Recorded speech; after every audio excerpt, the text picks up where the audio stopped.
결혼 10년 차. 저는 21살 꽃망울이 채 피기도 전에 결혼이란 낯선 길로 접어들었습니다.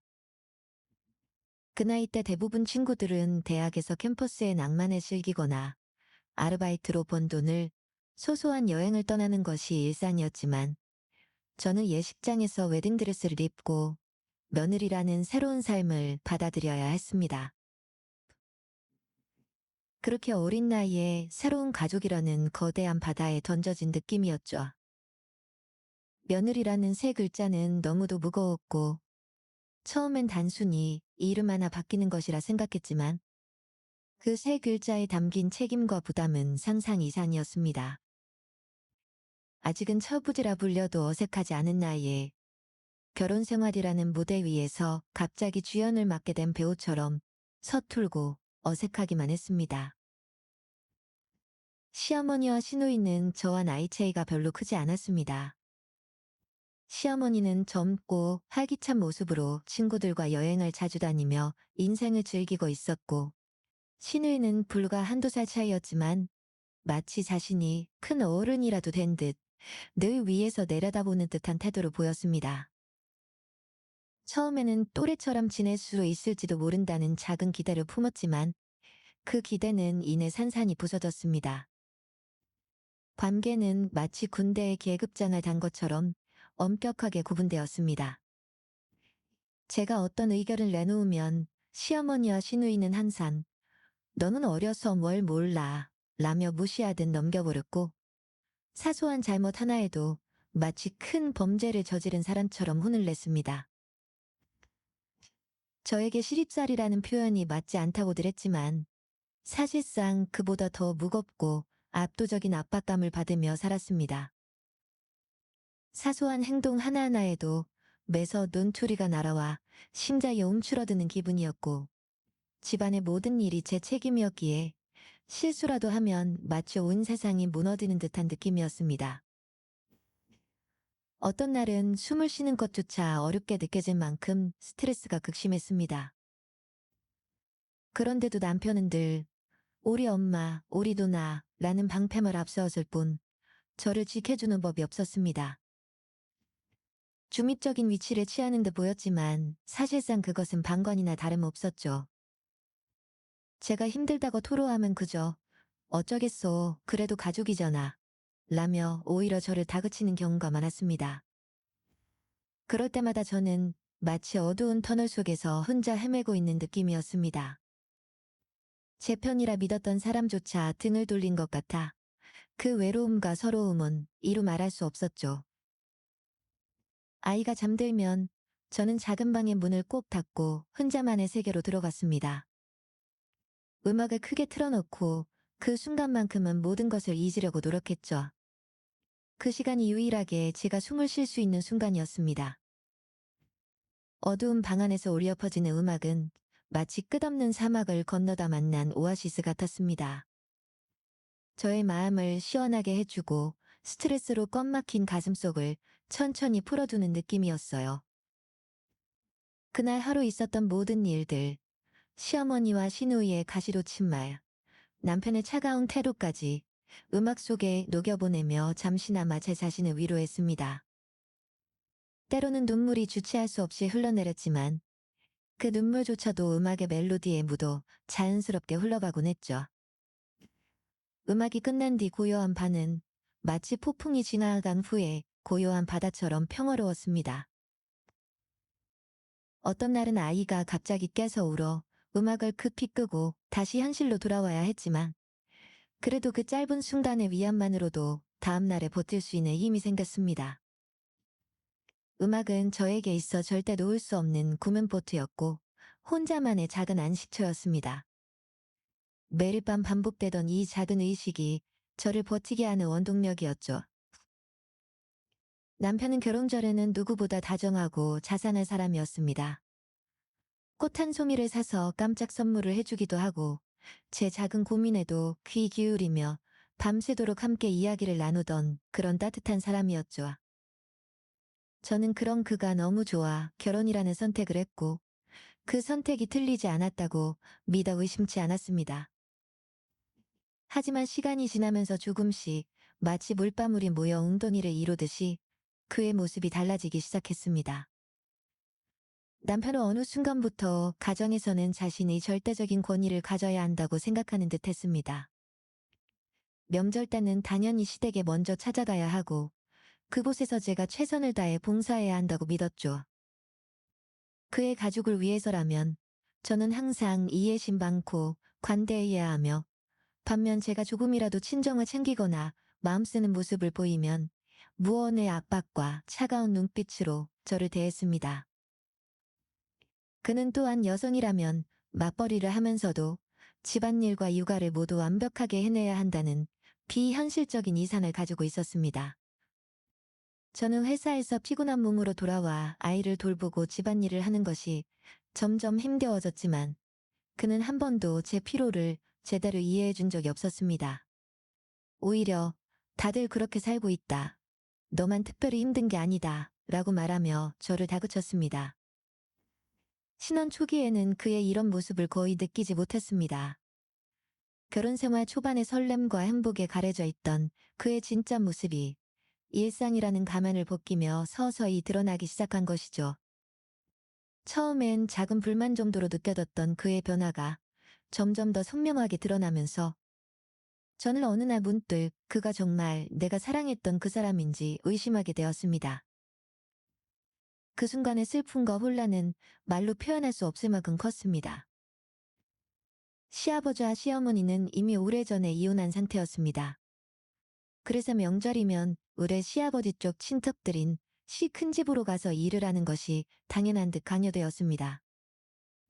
저는 당연히 남편도 어릴 때부터 늘 그곳에서 명절을 보냈으리라 생각했죠. 남편은 우리 집안 전통이니까 너도 잘 따라와야 한다고 늘 다짐을 주듯 이야기했습니다. 그 말에 저는 어려서부터 그런 집안 분위기를 잘 알고 자랐다고 굳게 믿고 있었습니다. 결혼하고 맞이한 첫 명절, 저는 긴장 반 설렘 반으로 시 큰 집의 문을 열었습니다. 어르신들께 공손히 인사를 드리고 집안을 둘러보며 할 일을 찾기 바빴죠. 바로 그때 친척 어르신 한 분이 남편을 보고 반가운 표정을 지으며 다가왔습니다. 아이고, 이게 얼마만이냐? 군대 간 이후로 명절 때 온 건 처음 보는구나. 너 그동안 왜 얼굴 한 번 안 미쳤어? 저는 순간 귀를 의심했습니다. 남편은 당황한 듯 웃으며 말을 얼버무렸습니다. 아, 그게 바빠서 그랬죠 뭐. 친척 어르신은 더 큰 소리로 웃으며 남편의 어깨를 툭툭 두드렸고, 주변의 다른 친척들도 몰려들어 반갑게 인사를 나누기 시작했습니다. 그 순간 저는 제 길을 의심하며 남편을 빤히 쳐다보았습니다. 그제야 저는 지금껏 속고 있었던 거란 생각이 들었죠. 남편은 여태껏 명절에 참석한 적도 없으면서 저에게는 그토록 단단히 명절 노동을 요구했던 것입니다.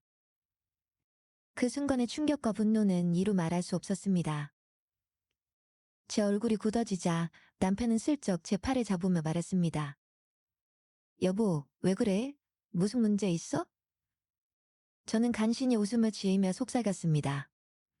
당신 명절에 계속 여기 왔었다고 했잖아. 남편은 순간 멈칫하더니 눈치를 보며 변명했습니다. 어릴 때 왔었지. 그냥 중간에 좀 바빴던 거야. 그 대답에 저는 더 이상 말을 잇지 못했습니다. 제 마음속 깊은 곳에서는 분노가 차오르고 있었지만 그곳에서 아무 말도 할 수 없는 처지였기에 그저 헛웃음만 나오고 말았죠. 그때 저는 처음으로 남편이라는 사람의 이중적인 모습을 보았고, 그 충격은 오랫동안 제 마음에 깊은 흔적으로 남았습니다. 이 사건 이후로 저는 그 어떤 말도 곧이곧대로 믿을 수 없게 되었습니다. 시어머니는 이미 오래전부터 다른 남자분과 함께 살고 있었습니다. 처음 결혼했을 때 저는 그 사실을 알고 많이 당황했지만, 남편은 아무렇지도 않게 그냥 아버지처럼 생각하면 돼 라며 무덤덤하게 말했습니다.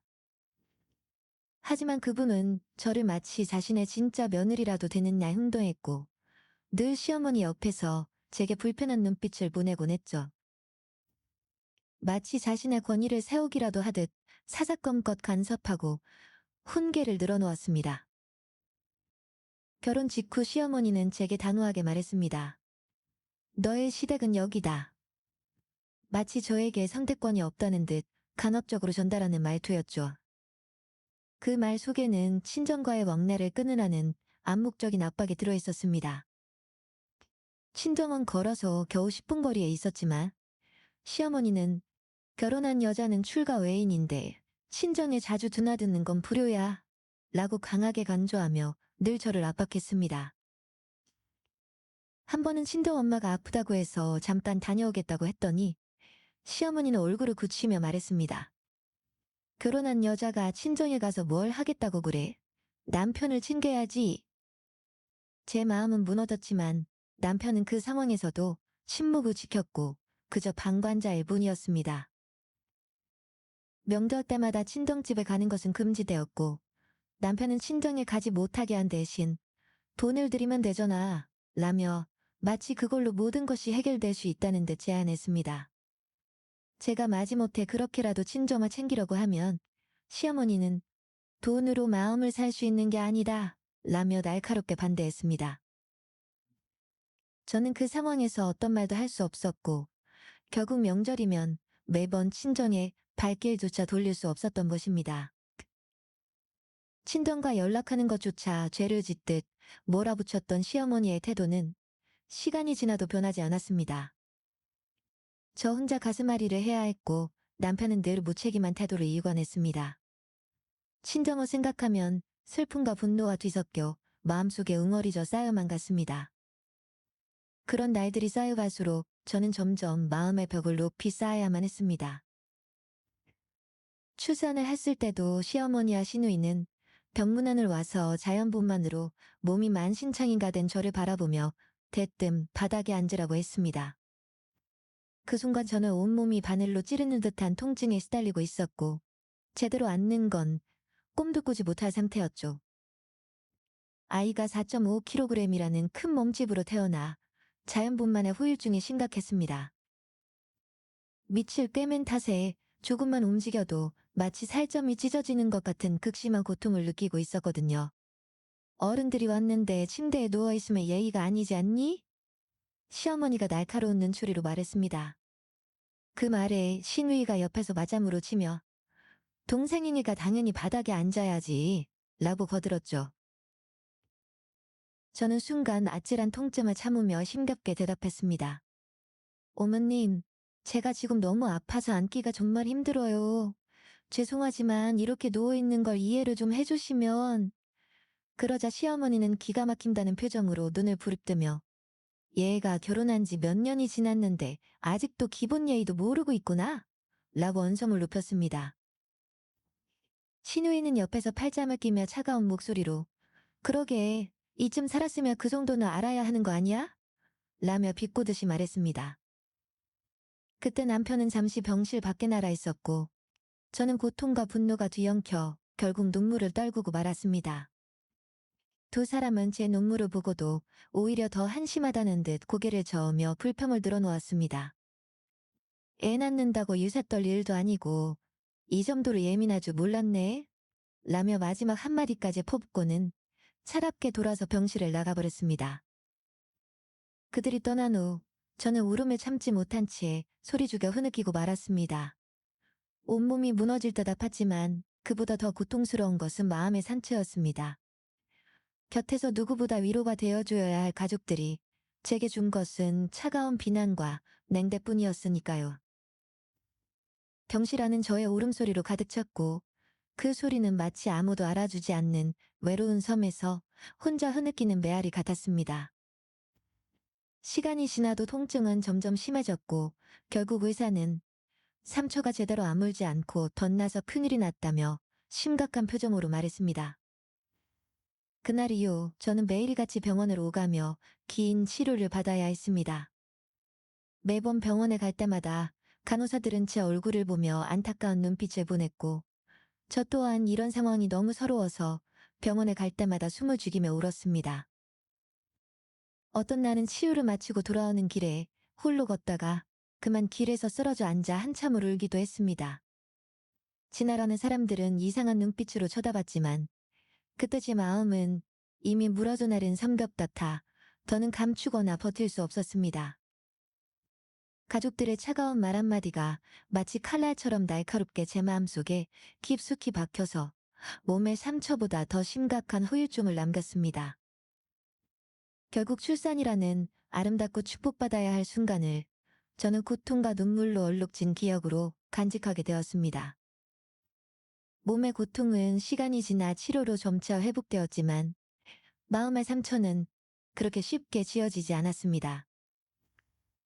홀로 고통 속에서 보낸 그 긴 시간은 제게 평생 지워지지 않는 아픈 흔적으로 남았습니다. 남편은 늘 이중적이었습니다. 저와 단둘이 있을 때는 마치 자신이 제 편이 된 것처럼 행동하다가도 시어머니와 시누이가 있을 때면 언제 그랬냐는 듯 그들의 편에 서서 저를 곤란하게 만들었습니다. 어느 날은 시어머니가 저에게 화를 내며 온갖 비난을 쏟아부을 때 남편은 저에게 등을 돌린 채 어머니 말씀이 맞아요. 왜 그렇게까지 행동했어? 라며 오히려 저를 탓하기도 했습니다. 저는 황당해서 할 말을 잃었고 제 가슴 속에는 배신감이 용암처럼 끓어올랐습니다. 하지만 더욱 오초구니가 없었던 것은 남편이 나중에 시어머니와 단둘이 있을 때는 돌연 엄마, 그래도 너무 심한 거 아니야? 내 아내한테 왜 그렇게 해? 라고 말하며 시어머니를 비난했다는 사실을 우연히 알게 된 것입니다.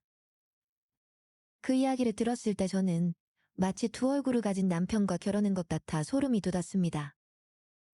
남편의 이런 행동은 시어머니와 저 사이에 끊임없이 분란을 일으키며 양쪽 모두에게 상처만 남겼습니다. 그런 날들이 반복될 때마다 저는 홀로 밤새워 눈물을 흘려야 했습니다. 친정 엄마에게 전화를 걸어 마음을 털어놓고 싶은 충동이 여러 번 있었지만 차마 엄마가 속상해할 모습을 떠올리면 말문이 막혀버리고 말았습니다. 혼자서 이리저리 마음속 웅어리를 쓸어 담으며 그저 봉어리 냉가슴처럼 알아야 했습니다. 그럴 때마다 저는 스스로를 다독이며 다음 날이면 괜찮아질 거라 위로했지만 결국 그 위로조차 무색하게 남편의 이중적인 모습에 또다시 상처를 받고 말았습니다. 끝없는 악순환 속에서 저는 점점 지쳐가고 있었습니다. 그렇게 길고 고된 세월이 흐른 후 올해 초 드디어 미혼만만 골라서 하던 시누이가 결혼을 했습니다. 시누이는 술버릇이 좋지 않아 술에 취하면 언제나 온갖 욕설과 막말을 포무어 제 마음을 깊이 상처 입히곤 했죠. 그뿐 아니라 늘 제 앞에서 제 편있냐 행동하다가 뒤로는 시어머니에게 저를 험담하며 관계를 악화시키는 주범이었습니다. 마치 때리는 시어머니보다 말리는 시누이가 더 밉다는 속담을 그대로 증명이라도 하듯 말입니다. 시누이가 결혼 소식을 전했을 때 저는 한편으로는 울라했고 또 한편으로는 속으로 화도를 질렀습니다. 저런 시누이를 견딜 수 있는 남자가 존재할까? 하는 의구심과 함께 더 이상 그가 저를 괴롭히지 않을 수도 있다는 희망이 피어올랐기 때문이죠. 결혼 후 첫 명절이 다가왔습니다.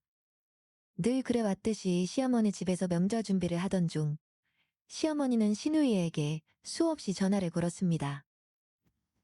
저는 그 모습을 멀리서 흥미롭게 바라보았습니다. 왜 안 온냐? 너도 시엄마가 친정맞이 말라고 하디? 친정이라고 무시하더냐? 라는 날카로운 시어머니의 목소리는 제 귀엔 너무도 익숙한 소리였지만 이번엔 시누이가 그 말을 듣고 있다고 생각하니 묘한 쾌감이 밀려왔습니다. 결국 시누이는 전화를 통해 다급하게 사정을 털어놓았습니다. 시댁에 일손이 부족하여 도무지 친정에 올 수가 없다고 앞으로도 명절에는 친정에 오지 못할 수도 있다고 말하는 것이었습니다. 그 말을 듣고 시어머니는 얼굴이 불그럭 푸르락하며 분통을 터뜨렸습니다. 딸 자식 귀하게 키웠더니 이런 취급을 당하냐며 울분을 토해냈죠. 저는 그 모습을 지켜보며 속으로 얼마나 통쾌했는지 모릅니다. 그 순간만큼은 지금껏 쌓여왔던 모든 억울함과 서러움이 한 번에 녹아내리는 듯 했습니다.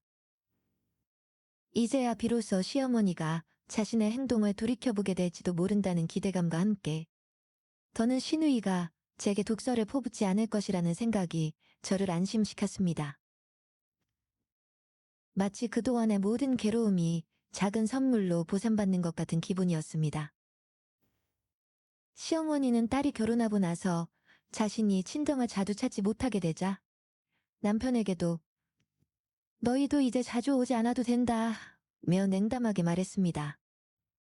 자신의 귀한 딸을 시집 보내고 나자 이제서야 역지사지로 생각을 하게 된 것일까요? 씁쓸했습니다. 남편은 그제서야 마치 저를 위하는 척 그래 어머니가 이렇게 말씀하시면 우리도 굳이 자주 가지 않아도 되겠네 라며 시댁 방문을 피하기 시작했습니다. 하지만 저는 오히려 더 자주 마치 일부러 그러는 것처럼 시어머니 집을 방문했습니다. 매일같이 아이를 데리고 나타나서는 어머님 저 왔어요.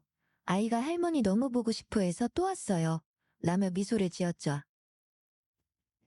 시어머니는 마지못해 억지로 미소를 지었지만 그 표정 뒤로 숨겨진 불편함과 곤혹스러움은 제가 바라던 바로 그것이었습니다. 어느 날 신우에게 전화로 왔습니다. 그녀는 목소리를 낮추어 나는 친정으로 못 가고 매일 시댁 일만 하느라 너무 힘들어. 너도 결혼 생활 힘들지? 너도 힘든 거 내가 이제야 알겠어. 라며 하소연을 늘어놓았습니다. 저는 그 순간 기다렸다는 듯이 말했습니다. 형님, 당연한 거 아닌가요? 결혼하면 원래 다 그래요. 어머님께서 여자는 결혼하면 출가 외인이라고 항상 말씀하셨잖아요. 형님도 기억하시죠? 저도 어머님 말씀 듣고 친정은 포기하고 살아요. 형님도 당분간 친정 오는 건 포기하세요. 뭐 형님 정도면 금방 적응하실 거예요. 신우이는 말문이 막혔는지 잠시 침묵했고 그 침묵 끝에 씩씩대며 겨우 너 지금 나한테 무슨 말을 하는 거야? 라고 날카롭게 쏘아붙였습니다. 저는 침착하게 대답했습니다. 형님, 저는 그냥 어머님 말씀을 되새겨드린 것뿐이에요. 제가 잘못한 거라도 있나요? 형님도 결혼 초반에 저에게 자주 그런 말씀 하셨잖아요. 여자는 다 그렇게 사는 거라고요. 그때는 제가 어려서 이해 못했지만 이제는 형님 말씀이 뭔지 확실히 알겠더라고요. 제 말에 신우이는 말을 잇지 못한 채 전화를 끊어버렸습니다. 저는 그 전화가 끊긴 뒤에도 한참 동안 속이 후련해 미소를 감출 수 없었습니다. 오랫동안 제가 참아온 서름과 분노가 말 몇 마디로 해소되는 순간이었습니다. 작지만 확실한 복수를 완성한 저는 속으로 수없이 잘했다를 외치며 행복을 만끽했습니다. 마침내 올해 초 설날, 저는 결심 끝에 단호히 말했습니다. 어머니, 앞으로 명절에는 전 아이와 친정에 가겠어요. 아범만 보낼 테니 그렇게 아세요? 그 말이 떨어지자마자 거실 공기는 얼어붙었습니다. 시어머니의 얼굴은 금세 불그락푸락해졌고 눈썹은 하늘 위로 치켜 올라가 있었습니다. 지금 그게 무슨 말이냐? 며느리가 명절에 시댁을 안 온다고? 무슨 집안 교육을 그렇게 받았냐? 하지만 저는 침착하게 말했습니다. 어머님, 저는 지난 10년 동안 할 만큼 했어요. 이제 저와 아이의 명절은 저희만의 시간으로 쓰고 싶어요. 그동안 어머님도 형님도 저에게 하신 말씀 있으시잖아요. 여자는 결혼하면 출가 외인이라고요. 그 말씀 제대로 새기면서 10년 살았으면 저도 이제부터 제 부모님께 딸 노릇은 해야 할 것 아니에요. 남편은 그 옆에서 멍하니 저를 바라보다가 말을 잇지 못했습니다. 당황한 듯 눈을 깜빡이더니 조용히 입을 열었습니다. 여보, 갑자기 그건 좀... 추석은 그렇다 해도 설날만이라도 같이 가는 게... 저는 조용히 그를 바라보며 말했습니다. 그동안 내가 얼마나 참았는지 당신도 알잖아. 명절마다 일하고, 눈치 보고, 친정은 그림자처럼 다녀온 것도 힘들게. 그런데도 누가 나 하나 위로해줬니? 나를 위해서 이 정도는 양보해. 시어머니는 그제야 손사래를 치며 남편을 붙잡았습니다. 안 된다. 그건 안 돼. 네가 애 데리고 오고 네 와이프도 와야지. 뭐 이런 며느리가 다 있냐? 그러자 남편이 처음으로 제 편을 들며 말했습니다. 엄마, 그냥 놔둬요. 다음번부터 나 혼자 올게요. 더 말해서 뭐해. 그 순간 저는 눈앞이 환해졌습니다. 마치 10년 넘게 가슴에 박혀있던 돌덩이가 쑥 빠져나가는 기분이었어요. 수백 번 상상만 했던 순간이 현실이 되는 그 짜릿함. 입꼬리가 저절로 올라가더군요. 그렇게 저는 그날 제 인생의 첫 명절 해방을 선언했습니다. 참았던 지난 세월을 보상받는 듯한 시원하고 통쾌한 순간이었습니다. 둘째 아이를 낳고 나서도 시어머니는 단 한 번도 병원에 찾아오지 않았습니다. 전화 한 통 없는 것은 물론이고 아이가 태어났다는 소식에도 별 반응이 없었죠. 이유는 뻔했습니다. 제가 명절마다 시댁에 가지 않겠다고 선언한 이후부터 시어머니는 저를 사실상 며느리 제외 대상으로 간주해버린 겁니다. 그 무관심은 차라리 차가운 독처럼 저를 더 단단하게 만들었고 마음 한편에서는 잘됐다라는 생각도 들었습니다. 어차피 기대가 없었으니까요. 그러던 어느 날 신우가 아이를 낳았다는 소식을 들었습니다. 마치 기다렸다는 듯 친정 엄마에게 말했습니다. 엄마, 우리도 축하하러 가자. 형님이 얼마나 아플지 내가 잘 알잖아. 사돈댁 같은 예의는 지켜야지? 그렇게 저는 딱 1년 전, 제 출산 당시의 장면이 고스란히 재현되도록 준비하고 갔습니다. 병실 문을 열자 신우는 해음보로 절개했는지 어정쩡하게 방석에 앉아 있었고 얼굴은 지친 기색이 역력했습니다. 시어머니도 곁에서 그녀의 손을 꼭 잡고 있더군요. 저는 웃으며 인사를 한 뒤 옆에 서 있다가 일부러 목소리를 높였습니다. 형님, 저희 어머니 오셨어요. 사돈어른이 오셨는데 바닥에 앉는 게 예의 아닌가요? 제가 첫째 낳았을 땐 그렇게 말씀하셨잖아요. 시어머니는 순간 표정을 굳히더니 조용히 제 눈치를 보았습니다. 신우는 담원하는 얼굴로 저를 바라보다가 나 아직 제대로 앉지도 못해서 라고 했지만 저는 친절한 미소를 지으며 말했습니다. 형님도 이제 그 집 며느리 되셨으니까 예절부터 배우셔야죠. 저도 많이 배웠거든요. 이건 형님 덕분에 제가 제대로 배운 거라 꼭 전해드리고 싶었어요. 그 말을 들은 친정엄마는 헛기침을 했지만 저를 말리지 않았습니다. 오히려 눈빛으로 응원해주는 느낌이었죠. 시어머니는 아무 말도 못하고 얼굴만 벌겋게 달아올랐고 신우는 억지로 자세를 고쳐 앉더니 결국 고개를 푹 숙이고 말았습니다. 그날 병실을 나서며 저는 오래된 체증이 내려가는 듯한 해방감을 느꼈습니다. 그동안 제게 쏟아졌던 졸음과 무시를 고스란히 돌려준 것 같아 너무 통쾌했고 그 장면은 제 인생 최고의 복수극 중 하나로 기억될 것입니다. 지금은 남편도 제 마음에 조금씩이나마 이해하는 듯 종종 미안하다고 말합니다. 그 말이 완전한 사과도 아니고 행동으로 진심이 드러나는 것도 아니지만 그마저도 예전의 무심함에 비하면 큰 변화라고 할 수 있겠죠. 가끔은 아이를 안고 제 옆에 앉아 말없이 등을 토닥여줄 때도 있습니다. 그럴 때면 지난날의 억울함과 상처들이 어렴풋이 물러나는 듯한 기분이 들곤 합니다. 하지만 그 모든 상처가 완전히 치유된 것은 아닙니다. 지난 10년, 제게는 매 순간이 고난이자 전쟁이었습니다. 억울한 눈물로 베개를 적시고 가슴에 멍으로 삼키며 잠드는 날들이 얼마나 많았는지 모릅니다. 시어머니와 시누이의 날선 말들, 외면했던 남편의 무책임함, 그리고 친정조차 마음 편히 드나들 수 없었던 억압적인 현실. 그 모든 것이 하나의 긴 그림자처럼 아직도 마음 한구석에 드리워져 있죠. 그럼에도 불구하고 저는 이제 제 목소리를 낼 수 있게 되었습니다. 더는 참지 않고 눈치 보지 않고 스스로의 삶을 주도할 수 있는 용기를 갖게 된 것이죠. 이 모든 과정은 아마도 제 인생에서 가장 값진 성장일 겁니다. 저는 이제 더 이상 과거의 제가 아닙니다. 앞으로도 시댁과는 필요한 만큼의 예의만 지키며 거리를 두고 살아갈 생각입니다. 진짜 가족이란 피로 엮인 관계가 아니라 마음으로 연결된 사람들임을 저는 지난 10년간의 결혼 생활을 통해 뼈저리게 배웠으니까요. 이제는 저 자신과 제 아이, 그리고 저를 진심으로 아끼는 사람들을 위해 살아가고 싶습니다. 그토록 긴 터널에 빠져나와 이제는 스스로 빛을 내는 삶을 살아가고 있다는 것, 그것만으로도 제 인생은 다시 시작된 셈입니다. 들어주셔서 감사합니다.